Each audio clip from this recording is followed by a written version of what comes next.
तुमच्या आयुष्यामध्ये कोणत्याही प्रकारच्या समस्या, अडचणी असतील, संकटे असतील, तर ह्याचं निवारण करण्यासाठी आपल्याला स्वामींच्या मार्गातील अशा एका प्रभावी मंत्राचं दररोज नित्यसेवेमध्ये पठण करायचं आहे. तर हा प्रभावी मंत्र कोणता आहे, या सर्व विषयी माहिती तुम्हाला आजच्या व्हिडिओमध्ये मिळेल. तर तुम्ही हा व्हिडिओ कुठेही स्किप न करता व्हिडिओ शेवटपर्यंत बघा. तुम्ही जर माझ्या चॅनलवर नवीन असाल तर चॅनलला लाईक करा, शेअर करा आणि नक्की सबस्क्राईब करा. चला आता व्हिडिओला सुरुवात करूया. सर्व स्वामी सेवेकरांना श्री स्वामी समर्थ. तर तुमचं प्रियालयस या चॅनलमध्ये अगदी मनापासून स्वागत आहे. या मंत्रामध्ये इतकी ताकद आहे, इतकी शक्ती आहे की तुमच्या आयुष्यातील जी पण संकटे असतील, जी पण अडचणी असतील, यातून स्वामी महाराज तुम्हाला नक्कीच मार्ग दाखवतील. आपण जेव्हा एक स्वामी सेवेकरी होतो, स्वामी भक्त होतो, त्यावेळेला आपण स्वामींच्या मार्गातली सेवा उपासना करत असतो. पण ज्या स्वामी भक्तांना बघा दररोजच्या नित्यनेमानं स्वामींचे काही स्वामी चरित्र सारामृताचे अध्ययन पठण करणं शक्य होत नाही किंवा 11 माळी जप करणं शक्य होत नाही, तर त्या स्वामी भक्तांनी अगदी 5 ते 10 मिनिटांमध्ये तुम्ही ह्या मंत्राचं घरामध्ये संध्याकाळच्या वेळेला, सायंकाळच्या वेळेला घरामध्ये पठण करू शकता. सर्व स्वामी भक्तांनी ह्या मंत्राचं पठण नक्की करा. ह्या मंत्रामध्ये इतकी शक्ती आहे. आयुष्यात ज्या गोष्टी आपल्याला हव्या असतात किंवा आपल्या आयुष्यात बघा आपल्याला असं वाटतं की ही गोष्ट माझ्या आयुष्यामध्ये अशक्य आहे, पण तुम्ही जेव्हा ह्या मंत्राचं पठण करणार त्यावेळेला तुमच्या आयुष्यातील अशक्य वाटणाऱ्या गोष्टीसुद्धा या मंत्रामुळे स्वामी महाराज तुम्हाला शक्य करून देतात. या मंत्रामध्ये खूप ताकद आहे, खूप शक्ती आहे. बघा आपल्याला जर एखाद्या वेळेला एखाद्या गोष्टीची भीती वाटत असे किंवा आपल्या आयुष्यामध्ये एखादी गोष्ट होणार का नाही ह्याविषयी चिंता वाटत असे किंवा आपल्या आयुष्यामध्ये आपल्याला काही वेळेला नोकरीच्या समस्या असतात, आपल्या आयुष्यामध्ये आपल्याला संकटांना सामोरे जावे लागते, आपल्या आयुष्यामध्ये आपल्याला सतत कोणत्या ना कोणत्या संकटांना, समस्यांना सामोरे जावे लागत असले, तर तुम्ही जेव्हा ह्या मंत्राचं पठण करणार ना घरामध्ये, त्यावेळेला तुमच्यामध्ये एक शक्ती, ऊर्जा निर्माण होणार. कारण हा मंत्र इतका प्रभावी आहे की जेव्हा जो स्वामी भक्त नित्यनेमानं आपल्या घरामध्ये या प्रभावी मंत्राचं पठण करतो त्यावेळेला त्या भक्ताच्या भोवती एक स्वामी महाराज सुरक्षा कवच निर्माण करतात की ज्या वेळेला त्याच भक्तावर संकट येईल, समस्या येईल, अडचण येईल, त्यावेळेला त्या भक्ताला त्या समस्येत, त्या संकटांना तो न घाबरता, न डगमगता त्या संकटांचा सामना करू शकेल आणि त्या संकटातून स्वामी महाराज त्याला नक्कीच मार्ग दाखवतात. यासाठी आपण ह्या प्रभावी मंत्राचं पठण आपल्याला आपल्या घरामध्ये करायचं आहे. खूप असे स्वामी भक्त आहेत बघा, त्यांच्याकडनं कमी वेळामध्ये त्यांना सेवा करायची इच्छा असते. कारण आजकालचं जीवन हे खूप धावपळीचं झालेलं आहे. त्यामुळं आपल्याला स्वामींचे दररोजचे नित्यसेवा किंवा स्वामींची पोथी वाचन करणे हे शक्यच होत नाही. त्यामुळं आपण दर गुरुवारी सुद्धा तुम्ही स्वामी चरित्र सारामृताचे एक पारायण घरामध्ये करू शकता. पण आता दररोज स्वामींची कोणती सेवा अगदी प्रभावी सेवा असेल तर तो आहे मंत्र. काही वेळेला आपल्या स्वतःच्या घरामध्ये सुद्धा आपलं मन लागत नाही, आपल्याला आपल्या घरामध्ये सुद्धा अशांतता वाटत असते, त्यावेळेला आपल्या घरामध्ये खूप जास्त प्रमाणात नकारात्मकता सामावलेली असते.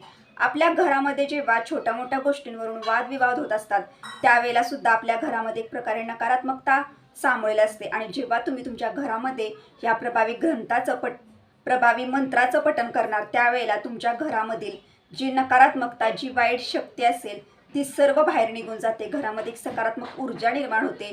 घरामधील प्रत्येक व्यक्तीला प्रत्येक कामामध्ये यश येते. इतकी ताकद आहे या मंत्रामध्ये. या मंत्राचं पठण जो पण भक्त नित्यनेमानं करत असतो बघा, त्याच्या आयुष्यामध्ये कोणतीच गोष्ट ही अशक्य नाही, त्याला स्वामी महाराज ती गोष्ट नक्कीच शक्य करून देतात. फक्त ह्या मंत्राचं पठण करत असताना अगदी श्रद्धेनं, मनोभावे तुम्ही पठण करा. तर आता हा मंत्र कोणता आहे ना आपल्याला कसा पठण करायचा ह्याविषयी तुम्हाला सांगते. ह्या मंत्राचं पठण करत असताना काही छोटे मोठे नियम सुद्धा पाळायचे आहेत. तर आज आहे मंगळवार आणि उद्या बुधवार, तर तुम्ही गुरुवारपासून ह्या मंत्राचं घरामध्ये नित्यनेमाने पठण करा. मंत्राचं पठण करत असताना आपल्याला आपल्या घरामध्ये एक छोटासा नियम पाळायचा आहे की ज्या दिवशी तुमच्या घरामध्ये मांसाहारी पदार्थ बनवले जाणार आहेत किंवा बनवले गेले आहेत त्या दिवशी आपल्याला संध्याकाळच्या वेळेला हा मंत्र घरामध्ये पठण करायचा नाही. तो दिवस तुम्हाला स्किप करायचा आहे. दुसऱ्या दिवशीपासून तुम्ही ह्या मंत्राचं पठण घरामध्ये करू शकता. व्यक्तीला स्वामींची सेवा करायची इच्छा आहे, ज्या व्यक्तीचा स्वामींवर विश्वास आहे, ती व्यक्ती आपल्या घरामध्ये ह्या मंत्राचं पठण करू शकते.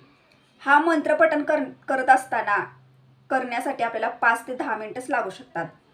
संध्याकाळच्या वेळेला, तिन्हीसांच्या वेळेला आपल्याला ह्या मंत्राचं पठण करायचं आहे. तर संध्याकाळच्या वेळेला जेव्हा आपण स्वामींजवळ दिवा लावतो, धूप आरती लावतो, घरामध्ये प्रसन्न वातावरण निर्माण करा.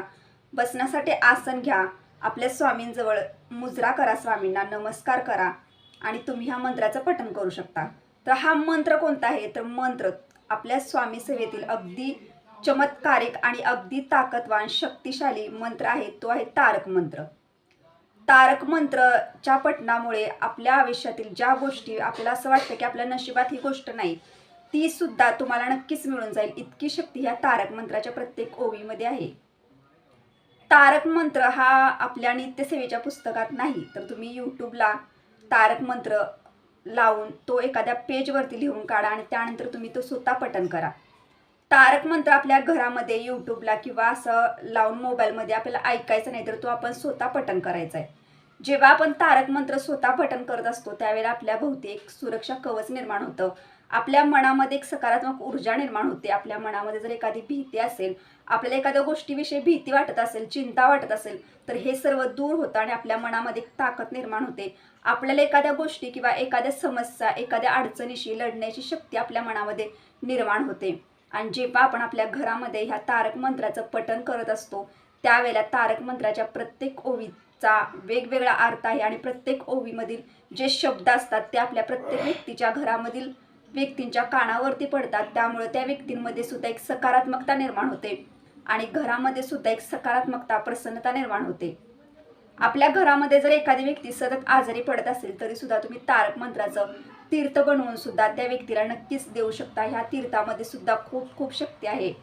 त्याचप्रमाणे आपण तारक मंत्राचं जेव्हा तीर्थ बनवतो तेव्हा ते तीर्थ सुद्धा आपण घराच्या कानाकोपऱ्यामध्ये सुद्धा शिंपडू शकतो. फक्त टॉयलेट आणि बाथरूम सोडून आपल्याला घराच्या बाहेरच्या हॉलमध्ये, किचनमध्ये सुद्धा तुम्ही हे तारक मंत्राचं तीर्थ हे फुलाच्या साह्याने शिंपडू शकतात. यामुळे आपल्या घरामध्ये जी वाईट शक्ती असते, नकारात्मकता असते, सर्व बाहेर निघून जाते. घरामध्ये एक शांतता निर्माण होते, घरामध्ये एक सकारात्मकता निर्माण होते. तारक मंत्र हा स्वामींनी स्वतः आपल्या भक्तांसाठी दिलेला आहे. त्यासाठी जेव्हा पण तुम्हाला असं वाटेल की आपलं आयुष्य हे पूर्ण शून्य झाले आहे किंवा तुम्हाला एखाद्या अडचणीविषयी किंवा समस्येची भीती वाटत आहे किंवा तुमच्या आयुष्यामध्ये खूप संकट आहे, खूप संघर्ष आहेत, त्यावेळेला तुमच्या घरामध्ये स्वामींचा तारक मंत्र नक्की पठण करा. संध्याकाळच्या वेळेला तारक मंत्रासारखी शक्ती कोणत्याच मंत्रामध्ये नाही. जरी तुम्हाला स्वामींची कोणतीच सेवा करणं दररोज शक्य होत नाही तरी सुद्धा तुम्ही 5 ते 10 मिनिटाची तारक मंत्राची सेवा आपल्या घरामध्ये नित्य नेमानं करा. तुमच्या आयुष्यात जी पण तुम्हाला गोष्ट हवी ती स्वामी नक्कीच मिळवून देतील. तुमच्या आयुष्यातील संकटे, प्रॉब्लेम नक्कीच दूर होतील आणि तुमच्या घरामध्ये सुद्धा एक सकारात्मकता येईल आणि तुमच्या मनामध्ये सुद्धा एक सकारात्मकता निर्माण होईल. यासाठी संध्याकाळच्या वेळेला प्रत्येक स्वामी भक्तांना आपल्या घरामध्ये तारक मंत्र हा नक्कीच पठण करावा. निशंक होई रे मना, निर्भय होई रे मना, प्रचंड स्वामीबळ पाठीशी नित्य आहे रे मना. हा तारक मंत्र आहे बघा. अर्थ हा प्रत्येक ओवीचा अर्थ हा वेगवेगळा आहे. प्रत्येक ओवीमधून स्वामीने आपल्याला एक शिकवण, एक संदेश दिलेला आहे बघा.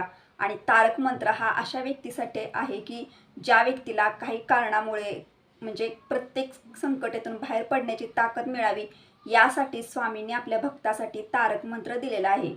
यासाठी तुम्हाला जेव्हा तुमच्या आयुष्यामध्ये संकट येतात, संघर्ष करावे लागतात, त्यावेळेला नक्कीच तुम्ही तारक मंत्राचं पठण हे नक्कीच घरामध्ये करा. तुमच्या भोवती एक सुरक्षा कवच निर्माण होईल आणि तुम्हाला प्रत्येक संकटाला सामोरं जाण्याची ऊर्जासुद्धा नक्कीच मिळेल.